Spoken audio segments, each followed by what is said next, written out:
Good afternoon, Alicia. The commission has resumed again, and Judge Ian Farlam, who is the presiding commissioner, has made his ruling on the application brought forward this morning by Darlin Pofu.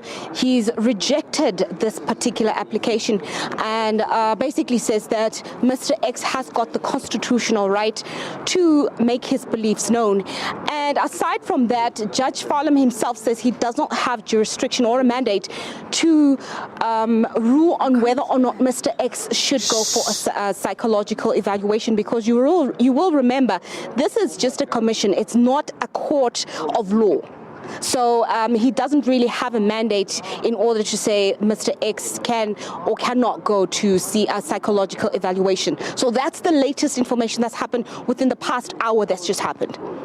Now, Zintombi, now Darlin Pofu, who's representing the injured miners, has notioned that Mr. X be sent for psychological evaluation after the Sangoma request, and evidence leaders have opposed this submission. What impact has this factor put on Mr. X's credibility to give evidence as a witness, Zintombi?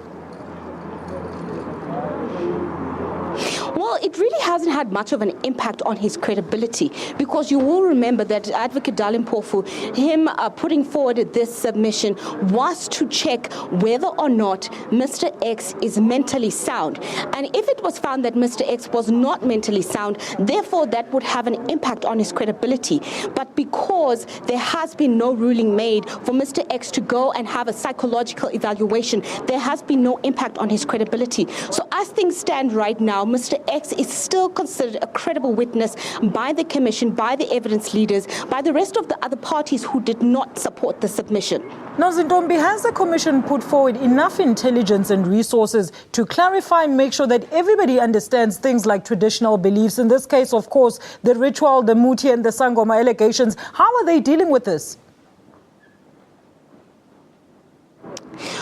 You know, Alicia, there has been sort of a split in the commission, with some of the people in the commission who believe in traditional beliefs, who believe in Sangomas, feeling that he has a right and is entitled to his beliefs, is entitled to go and consult a Sangoma. But there's also been another split that has felt that in terms of Western beliefs, it shouldn't play a factor that Mr. X is gone to go and consult with his Sangoma. So it has provided a bit of a split in the commission, but ultimately it is Judge Ian Farlam's decision whether or not Mr. X decides he wants to go and consult with his Sangoma, and whether or not he will go seek psychological evaluation. And we've just seen with the recent ruling that Judge Ian Farlam has made that Mr. X can go and consult with his Sangoma, and he shouldn't have to go seek psychological evaluation. All right, Zintombi, and going forward, what can we look forward to from the commission as it resumes tomorrow?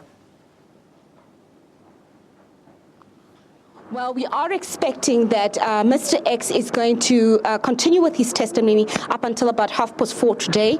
We do know that on Tuesday and Wednesday there's going to be an expert witness, a different witness, who will be testifying on behalf of the evidence leaders.